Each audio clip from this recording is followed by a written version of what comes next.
Hello guys, এখানে আমার মা ঝিঙে আলু পেঁয়াজ একসঙ্গে ভেজে দিচ্ছে।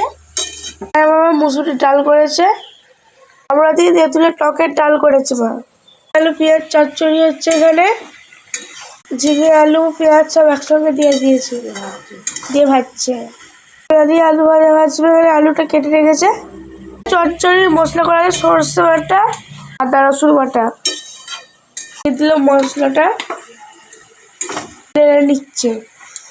মা হলুদ দিয়ে দিল, গুঁড়ো দিয়ে দিল, গুঁড়ো দিয়ে দিল, মতো চিনি দিয়ে দিল। মা দিয়ে দিয়েছে, দিয়ে তরকারিটা কষছে। এখন দিয়ে দিল মা, তরকারিটা চাপিয়ে দিয়েছে। ভিডিওটা ভালো লাগলে লাইক করবে ও শেয়ার করবে, কমেন্ট করবে, টাটা, সাবস্ক্রাইব করবে প্লিজ বন্ধুরা।